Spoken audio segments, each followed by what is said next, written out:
I'm now going to turn to out-of-body experiences in India.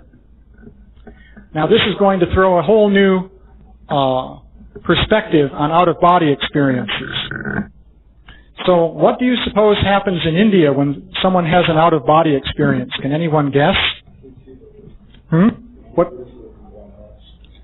He says the Yamadutas take him to Yamaraj. Now, what would you think such a thing might imply? Cultural conditioning. It is a hallucination. Well, this is what happens in India. Let's see. I'll give you a case history. This is a man named Durga Jatav. We interviewed Durga Jatav, a man of approximately 50 years old, in November 1979, and again 3 months later. About 30 years before, he had been ill for several weeks, suffering from what had been diagnosed as typhoid. When his body became cold for a couple of hours, his family thought he had died. He revived, however, and later he told his family that he had been taken to another place by 10 people. He had tried to escape, but they had then cut off his legs at the knees to prevent his escape. He was taken to a place where there were tables and chairs and 40 or 50 people sitting. He recognized no one. They looked at his papers, saw that his name was not on their list, and said, "Why have you brought him here? Take him back." To this, Durga had replied, "How can I go back? I don't have feet." He was then shown several pairs of legs. He recognized his own, and they were somehow reattached. He was then sent back with the instructions not to stretch his knees so that they could mend. Durga's older sister, whom we interviewed, corroborated his account of his apparent death and revival. Durga's sister and a neighbor noticed a few days after he revived that marks had appeared on his knees. There previously had been no such marks there. These folds, or deep fissures in the skin on the front of Durga's knees, were still visible in 1979. There was no bleeding or pain in the knees other than the discomfort engendered by Durga's following the instructions to keep his knees in a fixed position. X-ray photographs that we had taken in 1981 showed no abnormality beneath the surface of the skin. So here we've got a case where a person is sick with typhoid, a very serious disease. He seems to die. His body gets cold. Then he revives. He tells that 10 people had taken him to where they looked at his papers and then said he was the wrong man, take him back. But this thing happened with cutting off his legs and putting them back on. Then when he revived, he recognized them. He looked through several pair. And mind you, this definitely happened out of the body, right? Because his body was laying on the bed. I mean, obviously his body was not undergoing this. But then the grooves appear in his knees. So there are many cases like this. These were collected by Ian Stevenson. He has about 16 cases like this from India. He says this is quite common. I'll give you one more example. Let's see, this was a man named Mangal Singh. In about 1978 or so, he had this experience. I was laying down in a cot when 2 people came, lifted me up, and took me along. I heard a hissing sound, but I couldn't see anything. Then I came to a gate. There was grass, and the ground seemed to be sloping. A man was there, and he reprimanded the men who had brought me. "Why have you brought the wrong person? Why have you not brought the man you were sent for?" The 2 men who had brought Mangal ran away, and the senior man said, "You go back." I saw 2 pots of boiling water, although there was no fire or firewood and no fireplace. Then the man pushed me with his hand and said, "You had better hurry up and go back." When he touched me, I suddenly became aware of how hot his hand was. Then I realized why the pots were burning. The heat was coming from his hands. Suddenly I regained consciousness, and I had a severe burning sensation in my left arm. So, it stated, the area developed the appearance of a boil. Mangal showed it to a doctor who applied some ointment. The area healed within 3 days, but left a residual mark on the left arm, which we examined. So in this case, the person who told him to go back burned him in the out-of-body experience, and when he got back, he had the burn on his body.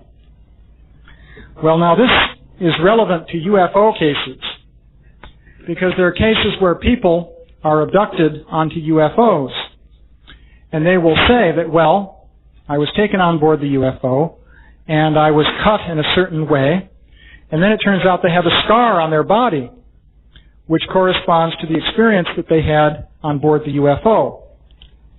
So this is often taken as evidence that they really were physically taken on board the UFO, because the scar is there to demonstrate that. But here we have out-of-body experiences in which different kinds of scars are produced, but evidently the person's body didn't go anywhere. He just had this experience. The basic conception behind all of this, then, is that you have something on the subtle platform which can generate gross effects. In the case of the UFOs, there's every indication that these are some kind of manifestation produced from a subtle platform. Various lines of evidence would tie together to indicate that. For example, they're seen to appear abruptly. Typically, when they leave a place, very often they just vanish. They just blink out, as it were. The beings associated with them do the same kind of thing. They appear and they disappear. It's as though they were practically visions or images that were generated instead of physically real things. When they fly, they don't produce sonic booms, for example, even though they greatly exceed the speed of sound. This engineer who told me about a sighting he had on a military base, namely the China Lake Naval Ordnance Testing Range here in, I believe it's in California, China Lake. He was observing a military plane coming in for a landing. This UFO was flying along beneath it, and he said in the blink of an eye it flipped up to the wing of the plane and traveled about 300 feet in just a flash like that, and then continued along. So it was though it was a non-physical thing. And yet at the same time, you have these physical effects, including, just like that metal sample, then there are the stories of the dead bodies, which are pretty much gross physical. All the wreckage found at Roswell, which is another whole discussion which I mentioned last time. Ground traces, in some cases, for example, the Valensole case that I mentioned last time, the dent in the earth looked as though many tons of pressure would be required to produce it, and a temperature of about 600 degrees centigrade was indicated. And this was investigated by French scientists who are quite reputable. And they admitted that some phenomenon, they wouldn't say what they thought it might be, but some unusual phenomenon must have done that, whatever it may have been. So you have grossly physical effects. So this corroborates in basically the Vedic conception, where we find that subtle energies produce gross material effects. And in fact, that's our basic understanding of the creation of grossly embodied living beings. The gross bodies were produced from subtle bodies by deliberate transformation, by beings on the demigod level. And this, in fact, has happened not just once, but many, many different times. One example where clearly this had to happen, although it's not explained exactly where it happened in the sequence of events, would be the case of Maharaj Ikshvaku and the dynasty that he founded, because his grandfather was the sun god, Vivaswan. So certainly the sun god has a body quite different from earthly bodies. So his son was Vivasvata Manu, and his son was Ikshvaku, but he lived on the earth as a human being, but not exactly like a human being like ourselves, because he was in he was in Treta Yuga, according to the Bhagavad Gita purport, and lived for a very long period of time and had various mystic powers. But then generation by generation, you have kings descending from him. And of course, one thing to realize is most of the descendants in these royal dynasties did not become kings, because only the eldest son could become king, and all the other children had to do other things, and they in turn would have children. So whole countries are populated by their descendants. For example, from Maharaj Yayati, the Yavanas are all descended, which should include us, most of us. So the point then is these are all descended from the sun god. So at some point, presumably going from Vivasvan to Yayati, you have the generation of gross material form from subtle material form. And in fact, what you would find is that at the stage where that takes place, the beings have the power to produce and eliminate material forms practically at will. That's shown by this example of Kardama Muni and so forth. So, I've got one more example here. What I wanted to do is give some examples from literature of Krishna consciousness similar to what I've been giving in the UFO cases. So, Satyaraj has that book about Narottam Das Thakur and Shaimananda and Shrinivas Acharya. So in all three of these cases, you have similar phenomena. In these cases, though, instead of going from subtle energy to gross energy, we would understand that you're going from transcendental energy through subtle to gross energy, based on the kind of examples that are occurring. In one case, Narottam Das Thakur would regularly meditate on his transcendental Leela as a gopi serving Krishna. And it's explained that in his action as a gopi, in his meditation, he'd be boiling milk for Radha and Krishna. And the milk would sometimes boil over. So he would sometimes burn his hands when he was trying to grab the pot and adjust it so that the milk wouldn't boil over. But when he came back from his meditation, his hands were burned. Now, let's just go to ordinary stigmata. Okay? Here's this classic case. A Catholic nun is meditating on the crucifixion of Jesus Christ. She's meditating on the nails driven into his hands and feet, and her hands begin to bleed, and her feet also in just the right places. And not only that, guess what? This one I really liked. I don't know if this is true, but this is what I read. This one nun, the wound that would begin bleeding on her hands was square. The Roman nails were square, not round like our nails. Somebody noted this point. But never mind that. Let's just leave that aside. The point is that when she meditated, the wound would form and bleed. Now, let's explain that in terms of the nervous system. Okay, there's the brain. Nerve cells are firing. Somehow in the brain, an image of the crucifixion is being registered in terms of a pattern of nerve impulses. Nerve impulses go streaming down the nerves. They go streaming down nerves to the arm. But what is there at the hand level for the nerves to act on that would cause that wound?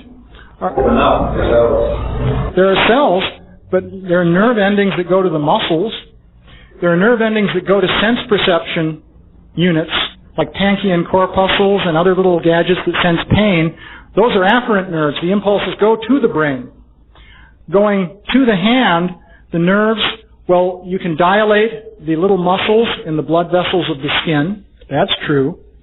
That explains blushing. When you blush, you dilate the blood vessels and more blood flows and it turns red. But we've got to have the thing breaking open and bleeding in a localized area. How does it do it? Extreme form of blushing. Well, not only is it an extreme form of blushing, but it's localized. Localized. How does it work? I don't think the scientists have an explanation of how that works in terms of the mind. If you look at it as the brain. On the other hand, if mind is some kind of energy that can operate by transforming the ether and so forth, then it could do that. So I'm giving one broad Vedic explanation for this whole category of phenomena. Now, I deliberately started with Narottam Das Thakur because that's an easy one. All he did was come back with burn marks. Ah, psychosomatic. Let's go to the next case. This is Shrinivas Thakur. So Shrinivas is meditating also. As Shrinivas served the Lord in this way, in his meditation, he was sitting there meditating, he could not keep his composure, and looking at the Lord's magnificent form, he began to exhibit ecstatic symptoms. This pleased Lord Chaitanya, who then took the same garland of flowers that Shrinivas had given him and placed it around Shrinivas's neck. Now, when it said that Shrinivas gave Lord Chaitanya a garland of flowers, that means in his meditation. He was meditating on giving Lord Chaitanya a garland of flowers. So in his meditation, Lord Chaitanya took off the garland and put it on his neck. After the Lord made this loving gesture, Shrinivas's meditation broke, but the garland was still adorning his own chest. Its fragrance was unlike anything he had ever experienced. So now, this is getting a little more psychosomatic. We have psychosomatic garlands. The scientist, of course, has an easy explanation for this one. It never happened. So, the one is believable because, after all, you believe such things, right? The other one is not believable, so that didn't happen. But notice the correlation between that and these other phenomena that we've been talking about. Now, the final case here was Shaimananda, who was known as Dukhi Krishnadas. And he had experiences fairly complex. The brief rundown of the story is that he was sweeping the area of of Radha and Krishna's Rasa Leela in Vrindavan. And he found this ankle bracelet or something of Radharani. So he thought it was. And he hid that. So then this old lady came to ask for it. Said, my daughter lost that here. Did you happen to see it? You sweep here every day. And he was a bit suspicious that this wasn't an ordinary old lady. So he interrogated her to see if she really had such a daughter and, see if she really came there and so on. Finally, the lady revealed herself as Lolita, one of the principal gopis, and was extremely beautiful. And Dukhi Krishnadas gave her the bangle or whatever it was, and she marked his head with this tilak, which apparently became permanent. That then created a serious problem with his guru, who said, well, what is this? You're getting a new kind of tilak. You've taken a new name, namely Shaimananda. She gave him that name. And, I didn't do this. This is Guru Aparad. So he got into real trouble. And he had to convince his guru that this really happened. And his guru didn't believe a word of it. Telling me these ridiculous stories. This is some dream that you had. And we don't accept this. So, finally he made this arrangement. Well, to make a long story short, the arrangement was made that I guess that the names of the Lord or something would be written on his chest, and if that could be washed away, then that would prove that he was saying something false, and if it couldn't be washed away, that would be proof that it was true. So he went into meditation and met this Lolita in his meditation this time, and she said, okay, you can make this proposal. And then sure enough, they weren't washed away, and finally his guru became convinced that this was genuine and so forth. That's cutting the story very much short. But anyway, the point is there, you have activities apparently on this gross physical platform and on a spiritual platform involving the same personalities. So you have things switching back and forth from an apparent gross manifestation to a subtle or a spiritual manifestation. So in any case, the thing that I'm proposing in all of this is that you have a whole class of phenomena in which you can see the common themes run through them. It's a similar pattern of events that run through these different phenomena. This is true of the Vedic examples of various kinds, such as the ones I was just mentioning, and also production of the animal forms by the demons in Krishna's pastimes. production of aerial flying palaces, and so many different things. And then in the case of the UFO phenomena, you have, on the one hand, apparently very strong gross effects. In other words, physical machines appear that sometimes leave wreckage, which completely puzzle an IBM scientist, assuming that he's giving honest testimony, and I have no reason to think that he's making it up. So there are these physical effects, or wreckage littered across the field at Roswell, or whatever the case may be. But then at the same time, there are these subtle energy effects involving out-of-body experiences and so on and so forth. I'll mention one last story. I mentioned that Indian-style out-of-body experience where the fellow was burned by the man in the experience, and then when he came back to consciousness, he had an actual burn on his arm that was treated by a physician. There's a UFO case like that, in which a woman was abducted onto a UFO somewhere in New Mexico and underwent horrific experiences. And this ostensibly was completely physical. But in the course of the experiences, this big boss man came and said, she was not supposed to have been taken. You must take her back.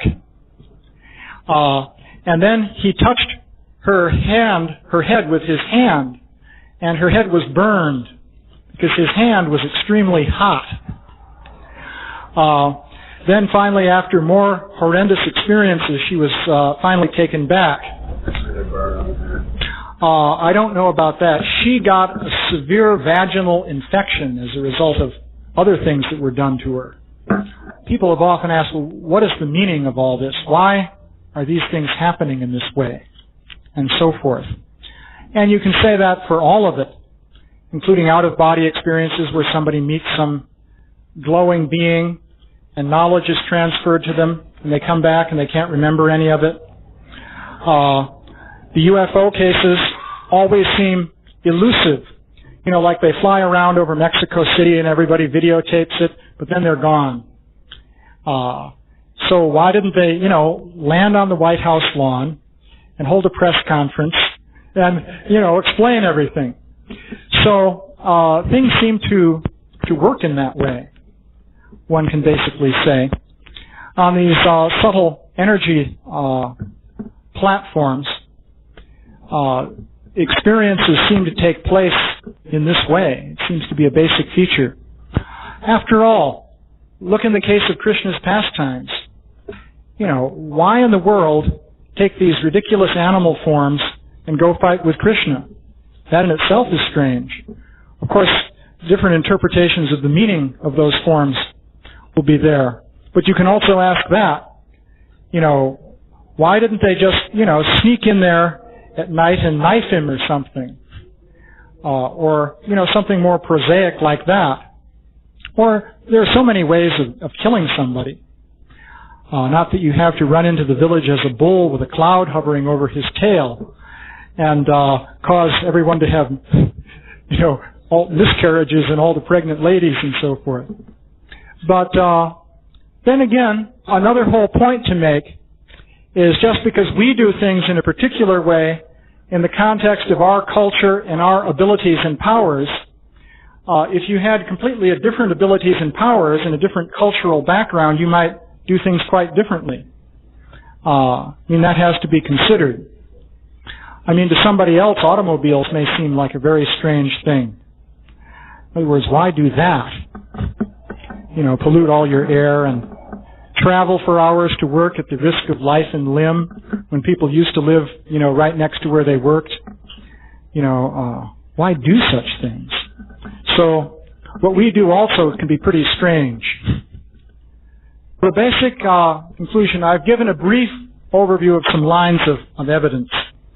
And there are many other examples illustrating the same basic points. These indicate the production of gross forms of matter starting from a subtle level by intelligent beings. That would be the basic theme behind all of these examples that I'm giving. This is a basic theme in Vedic literature, and in Vedic literature it's explained how these things work in terms of subtle energies and so forth.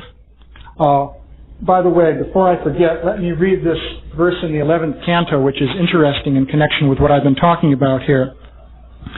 It is said here, the yogi who completely absorbs his mind in me, Krishna is speaking, and who then makes use of the wind that follows the mind to absorb the material body in me, obtains through the potency of meditation on me the mystic perfection by which his body immediately follows his mind wherever it goes.